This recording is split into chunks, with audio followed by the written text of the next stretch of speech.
आवाज नाही. हरे कृष्ण कृष्ण कृष्ण हरे राम राम राम हरे कृष्ण कृष्ण कृष्ण हरे हरे हरे राम राम राम हरे कृष्ण कृष्ण कृष्ण हरे हरे कुंडलिका वरदे हरी विठ्ठल श्री ज्ञानदेव तुकारा पंढरीनाथ भगवान की जय माऊली ज्ञानेश्वर महाराज की जय जगद्गुरु तुकाराम महाराज की जय शांती ब्रह्म एकनाथ महाराज की जय अवधूत चिंतनम श्री गुरुदेव दत्त सद्गुरु सावळाराम बाबा महाराज की जय सद्गुरु श्रीपाद बाबा महाराज की जय ब्रह्ममूर्ती नाना बाबा महाराज की जय वक्रतुंड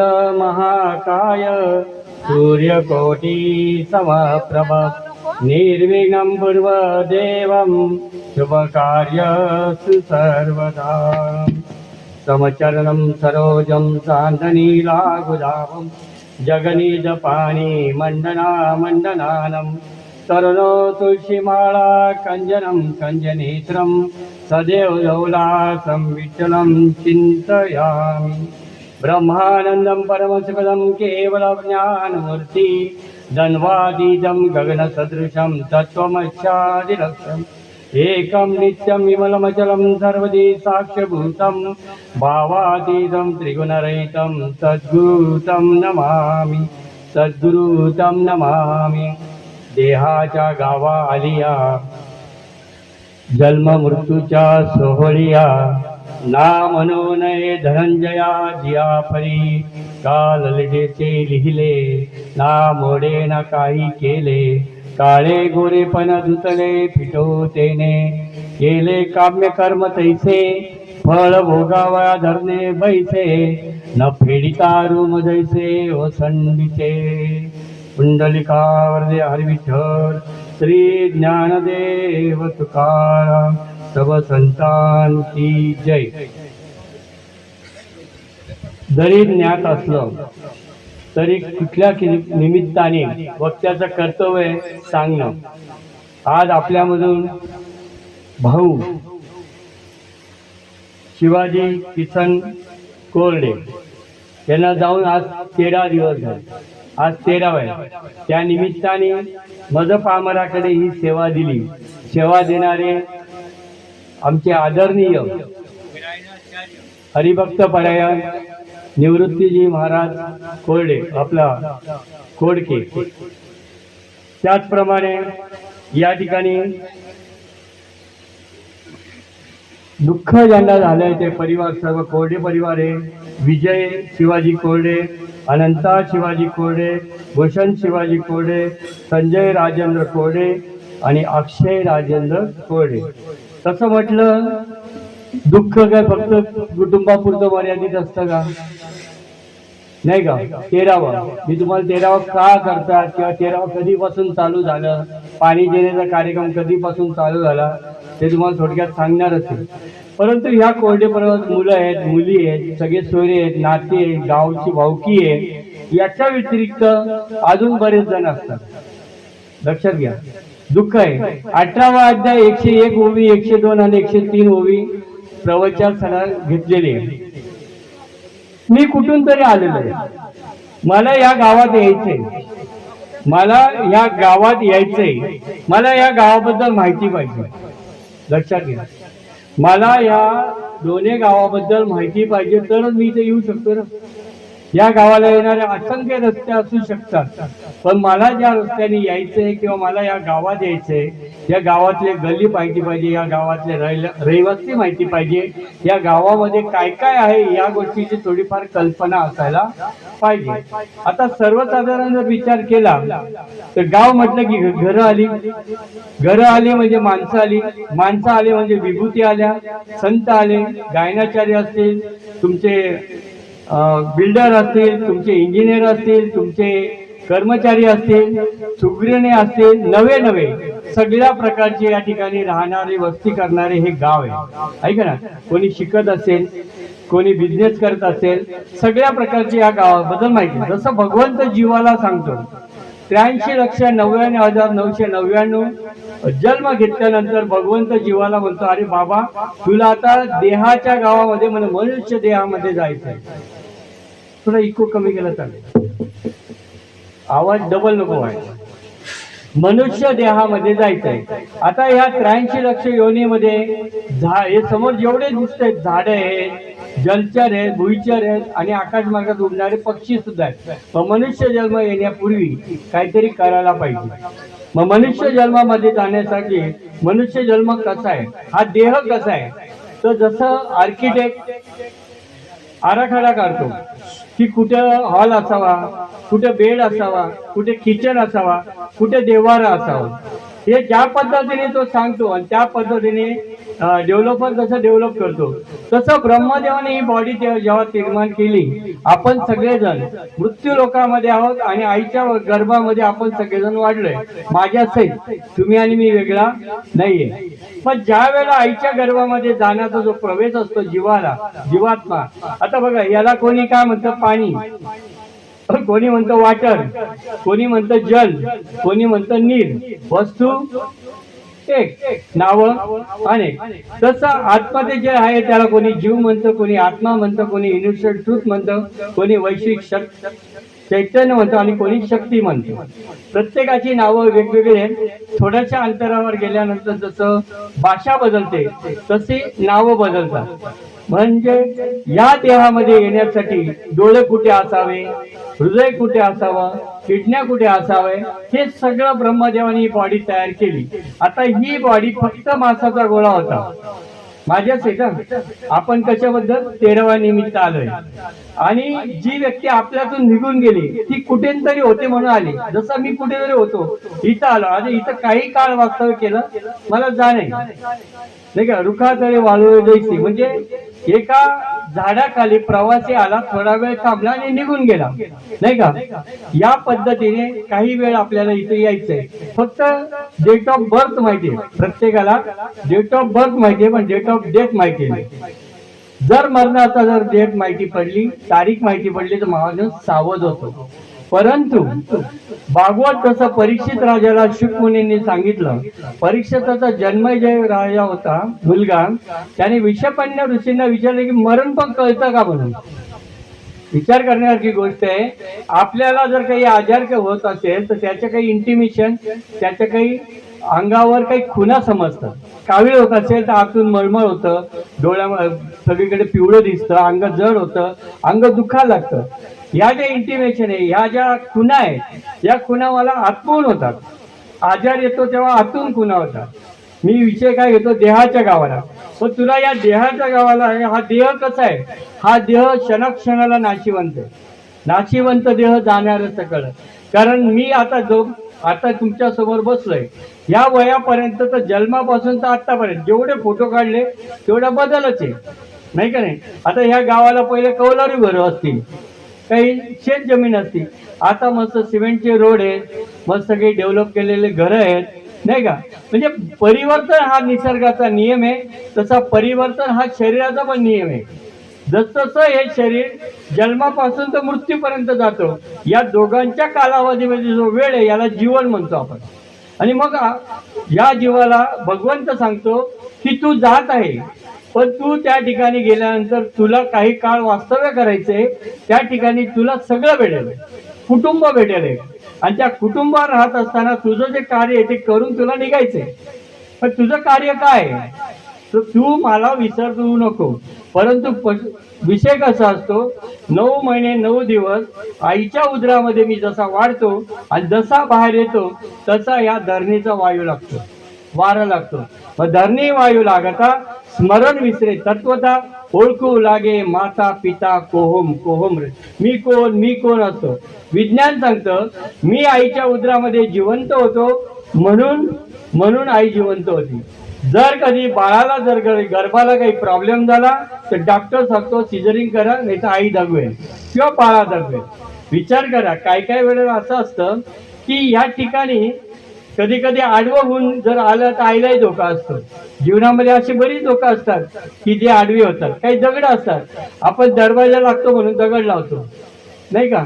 आपण काही काही ठिकाणी दगड ठेवल्यानंतर त्याला शेंदूर ठेवल्यानंतर देव मानतो, पण अशी दगड रस्त्यावर असतात की ते गाड्या पलटी करतात, समजून येत नाही.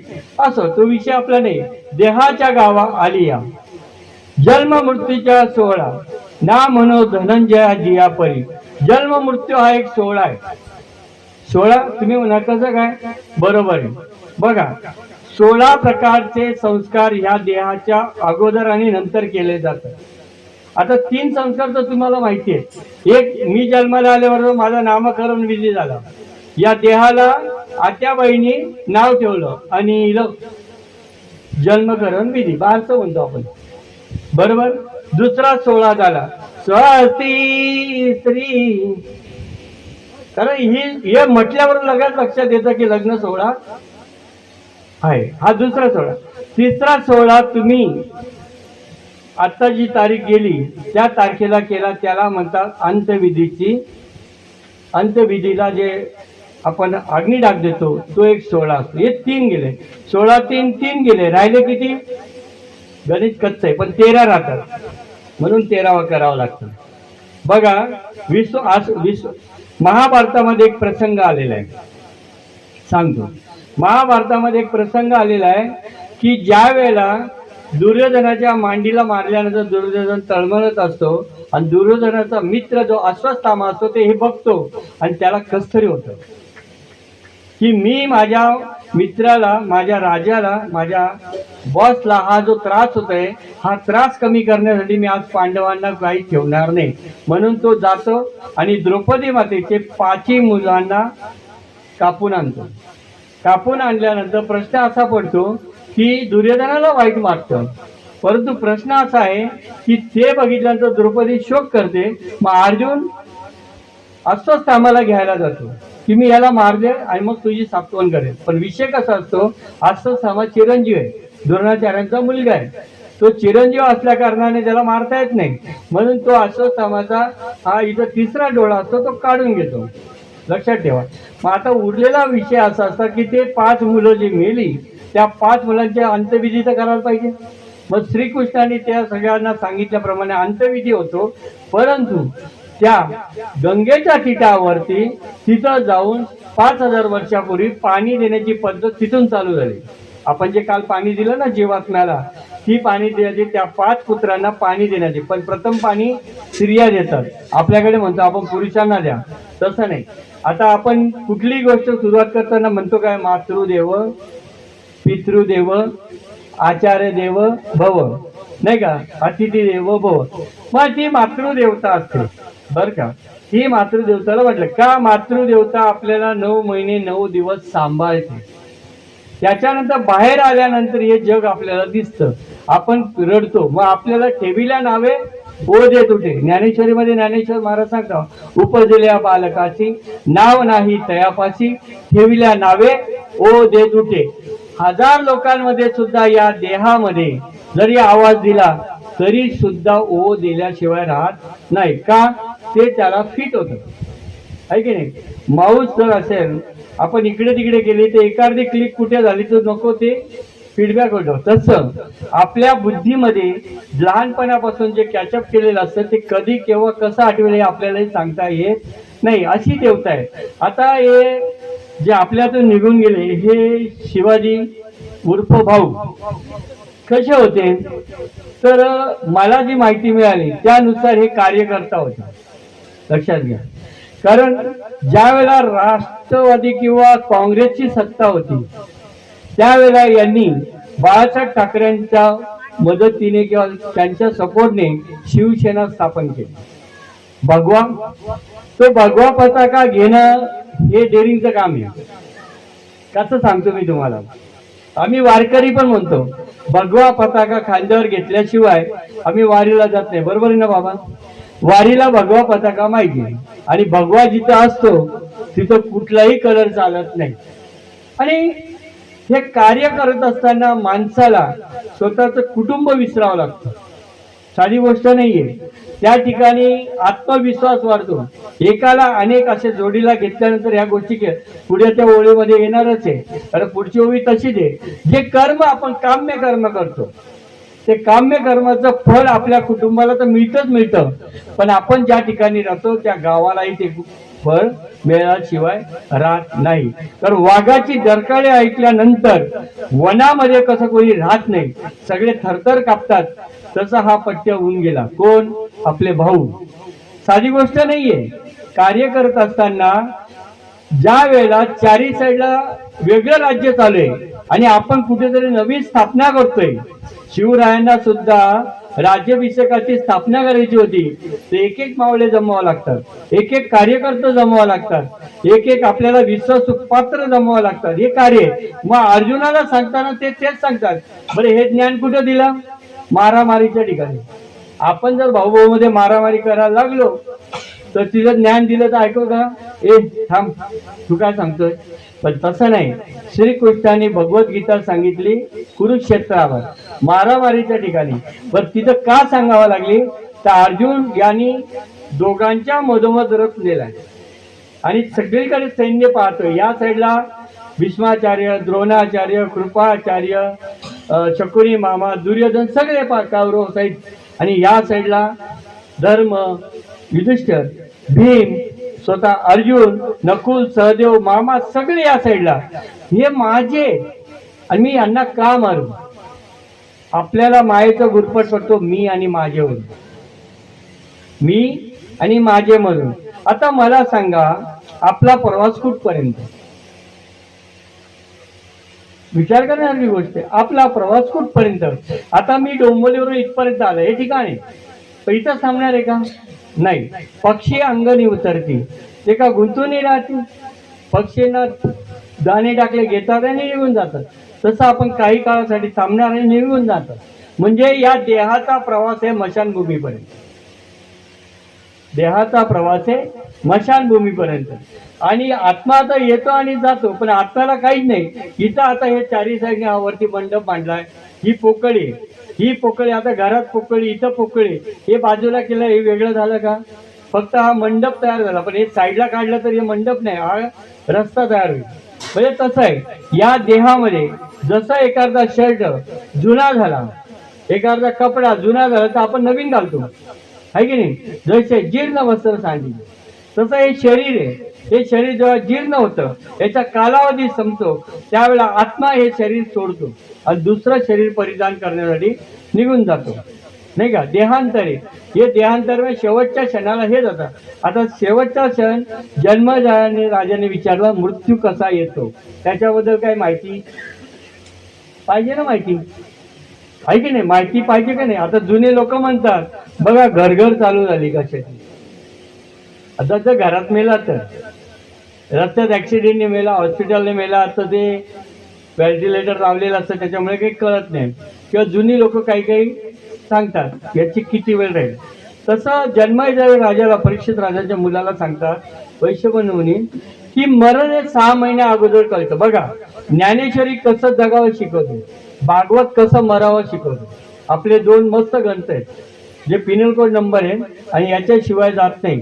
कुठलाही गुन्हा केला, तुम्ही कोर्टात गेला तरी गीतेवर हात ठेवावा लागतो, मी खरं बोलीन. तो खरं बोलतो की नाही माहित नाही, कारण त्याच्या बाजूने घेणारे वकीलही खरं बोलत नाही, कारण सुटायचं असतं. विषय तो नाही. विषय असा असतो की ज्या वेळेला हा प्रश्न येतो की 6 महिन्या अगोदर मरण कळतं. आता कसं कळतं? विचार करण्यासारखी गोष्ट आहे. बघा, सूर्य हा पूर्वेला उगवतो हे सगळ्यांना माहिती आहे. शाळेत पहिलेच शिकवलं होतं, सूर्य पूर्वेला उगवतो आणि पश्चिमेला मावळतो.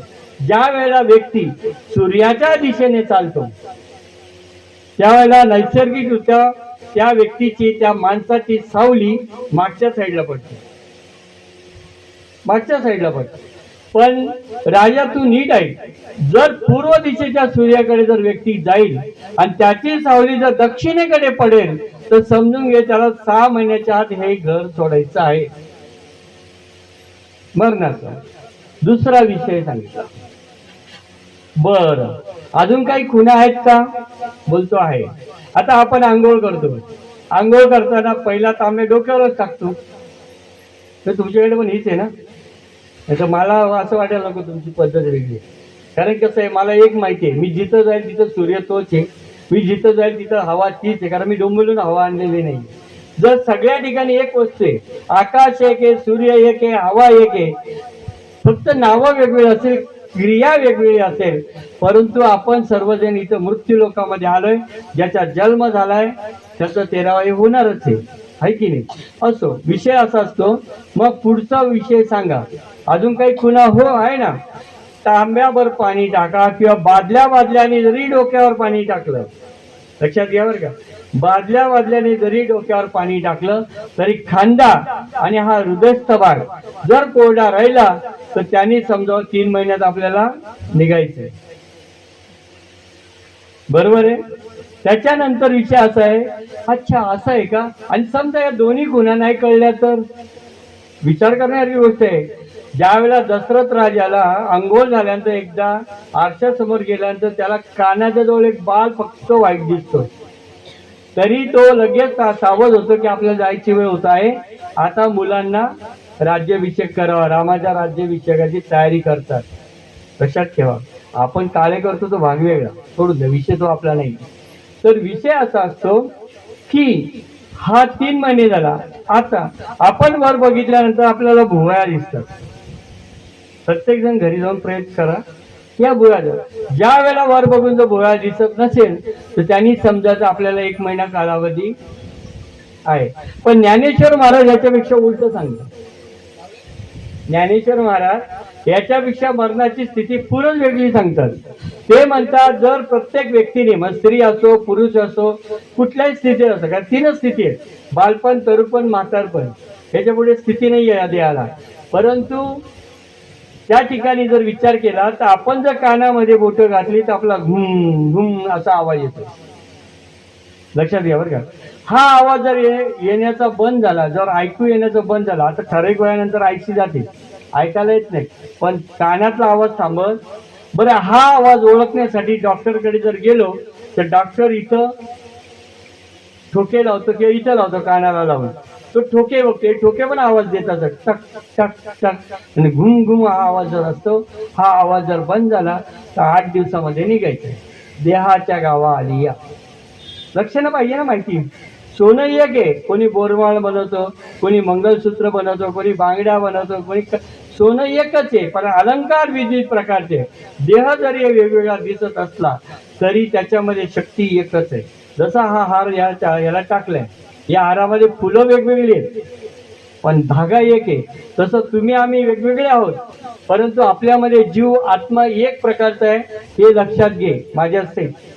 असं दुसरा विषय असा झाला की इथपर्यंत ठीक आहे, इथपर्यंत ठीक आहे.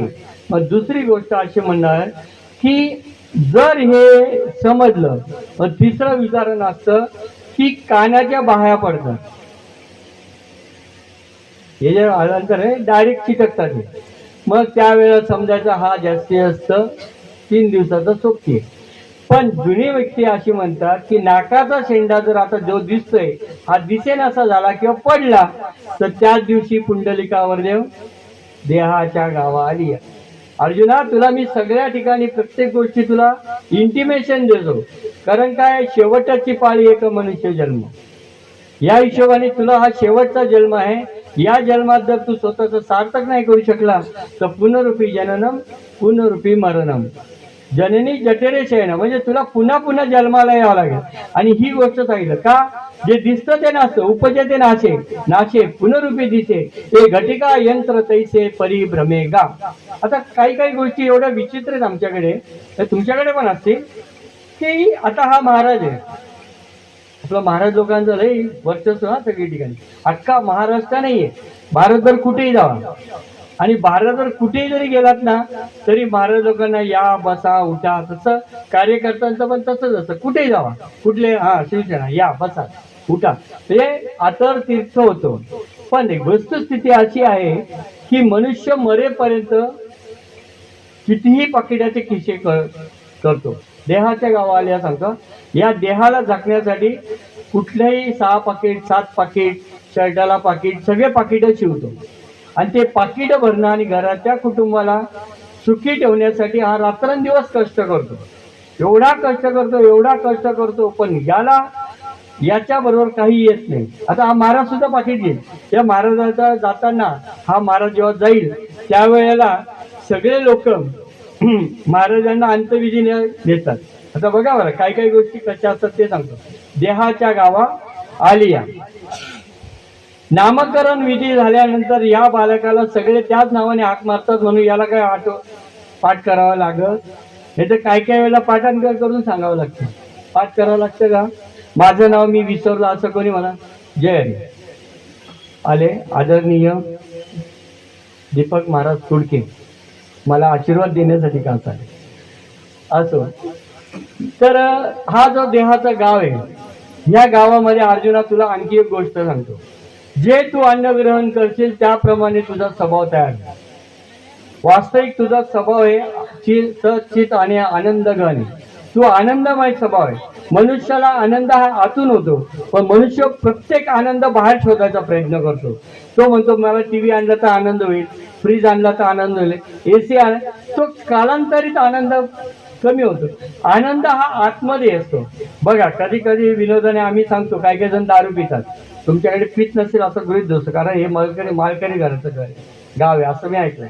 आता दारू आहे, मला सांगा दारूमध्ये नशा आहे का? जर दारूमध्ये नशा असती तर ज्या बाटल्यांचं दुकान आहे दारूच्या, त्या बाटल्या एकमेकांच्या जवळ राहिल्या असत्या का? त्या फुटल्या असता ना, आहे की नाही? मग साधू संतांच्या भाषेत सांगायचं असेल, जाम पे जाम क्यों पीते हो, अरे रात को पी सुबह उतर जाएगी, हरिनाम प्याला पी के तो देख तेरी जिंदगी सुधर जाएगी. का जिंदगी सुधरेल? कारण समुद्र मंथन जेव्हा झालं, नीट ऐकून घ्या, समुद्र मंथन जेव्हा झालं त्या समुद्र मंथनाने 14 रत्न निघाले, त्याच्यामध्ये लक्ष्मी माता निघाली. आता कोणाला असं वाटतं मला लक्ष्मी माता नको म्हणून? सगळ्यांना लक्ष्मी माता पाहिजे. लक्ष्मी सगळ्यांना हवी असते आणि देवाकडे मागताना सांगतात देवा मला लक्ष्मी दे. आता देवाची लक्ष्मी कोण? बायको ना. कोण आपली बायको देईल का? तरी सुद्धा आपण भावळकपणाने विचारतो देवा मला सुखी ठेव, ऐश्वर्य दे, लक्ष्मी दे. विचार करण्यासारखी गोष्ट आहे. आपला भाव कुठे? अंधश्रद्धा याला म्हटलं जातं. बरं असू द्या. समुद्र मंथनाला दारू पण निघाली आणि लक्ष्मी माता पण निघाली, मदिरा. लक्ष्मी माताला आणि त्या मदिराला दोघा मुलींना समुद्र जवळ बोलवतो, क्षीरसागर.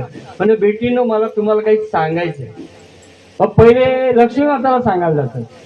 लक्ष्मी माता ऐक बेटा, तू ज्याच्याकडे जाशील त्याला त्रास देऊ नको, त्याच्याकडे राहा. ठीक आहे सांगते बाबा, मी तुम्हाला एक वचन देते, मी प्रत्येकाकडे जायला तयार आहे, पण जो मला नीतीने सद्भावनेने भाव याच्याने राहील तोपर्यंत मी त्याच्याकडे येईल. ज्या वेळेला त्याची नीतिमत्ता संपेल, ज्या वेळेला पुण्याची सामग्री संपेल, त्यावेळेला त्यालाही कळणार नाही मी कधी निघून जाईल. लक्षात घ्या का? हे झालं लक्ष्मी मातेचं. दुसरी मुलगी आहे मदिरा, दारू. तिला समुद्राने विचारलं, काय विचारलं? बेटा तुझं काय? ती बोलते बाबा मी कोणाच्याच घरी जाणार नाही, मी कोणाच्याच घरी जाणार नाही, पण जो माझ्यापर्यंत येईल त्याच्या सातबाऱ्याला नाव ठेवणार नाही, त्याचा बॉडी चांगली ठेवणार नाही, त्याच्या मागे त्याचे मुलं बाळा बायका त्याला किती शिवा देतील हे माझ्या कारणामुळे होतील, पण मी कोणाच्या घरी. म्हणून आजकाल लग्न कार्य असो किंवा कुठलंही कार्य असो, नवीन आलेल्या पाहुण्याला सुद्धा माहित असतं दारू कुठे असते, तो तिथं बरोबर जातो.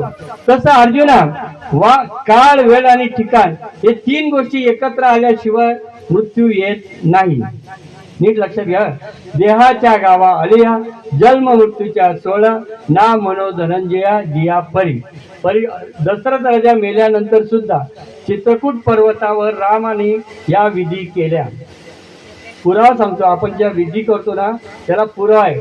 5000 वर्षापूर्वी ते सांगितलं, त्रेतायुगातलं रामाचं उदाहरण दिलं, आता कलियुगामध्ये आपण तर आहोतच, याही गोष्टी आपल्याला माहिती पाहिजे. त्यानंतर विषय असा असतो, मनुष्य घरामध्ये पाणी पिण्यासाठी तांबे ठेवतात. काही काही ठिकाणी चांदीचे वाटे असतात, काही ठिकाणी पेले असतात. विचार करा शेवटी काय असतं? पाणी देतो तेव्हा. हे शरीरामध्ये जोपर्यंत जीव आहे, आत्मा आहे, तोपर्यंत या शरीराला अनिल नाव आहे. याच्यातला जो प्राण, याच्यातला जो वायू, याच्यातला जो चैतन्य शक्ती, आत्मा निघून गेला, याला याला नाव येतं प्रेत, शव. बरोबर? याला ठेवतील का? बघा, जनावरं मेली ना तरी त्याच्या वस्तू घरात ठेवतो आपण. काही लोक वाघ मेले, काही तो वाघाचं मुंडकं ठेवतात, काही लोक वाघ नखे गळ्यात घालून फिरतात. लक्षात घ्या बरं का. जर वाघाचं चंद्र किंवा चामडी असते किंवा कातड असतं त्याच्यावर तपश्चर्या कर, हरणाचं तपश्चर्या करता, म्हणजे जनावरांचं सुद्धा होतं. जो मृदुंग वाजतो, काल आता संगीतकारांनी केलं गायनाचार्य आमच्या निवृत्ती महाराजांनी गायन केलं, तो जो मृदुंग वाजतो, तो मृदुंगाची चामडी सुद्धा जनावरांची. पण आपलं काय, एवढं सगळं केलेलं भाऊचं आहे, काही वस्तू ठेवली का भाऊची आपण? भाऊ नाही, कोणाचा नाही. माझा बाबा पण गेलाय, एवढं कमवून गेलाय, पण मी सुद्धा त्याचं काही हात, नख, केस चांगली आहे का, डोळे चांगले आहे, काही ठेवू शकत नाही. का? नाशिवंत देह, क्षणोक्षणाला नाशिवंत आहे. आणि इतकी गोष्ट अशी असते की या क्षणोक्षणाला नाशिवंत असून सुद्धा हे होतं. बरं, एक उदाहरण सांगतो मी तुम्हाला. हे प्रेत जेव्हा घरापासून स्मशानभूमी अंत्ययात्रा मुक्तिधामपर्यंत जातो, बरोबर, त्या मुक्तिधामपर्यंत नेण्याचा जो रस्ता आहे, तो रस्ता सुद्धा जात असताना फुलं आणि पैसे फेकत जातो आपण, कवड्या फेकत जातो. का फेकत जातो? बाबा अनिल महाराज लई पाकिटं घ्यायचा, घे हे पैसे तुझे, तू घेऊन जा. इथला पैसा नेपाळला चालत नाही, इथला पैसा अमेरिकेला चालत नाही, वरती चालेल का? धन कमवले कोट्यानं कोटी, संघ येणं लंगोटी पण येत नाही, कमरेचा करदोरा सुद्धा काढावा लागतो. शास्त्र आहे. काय शास्त्र आहे? तर तुम्हाला सांगतो मी, हे प्रेत जेव्हा निघतं त्यावेळेला आमच्या गावाकडे काही महिला मंडळ असे हवा घालतात प्रेताला.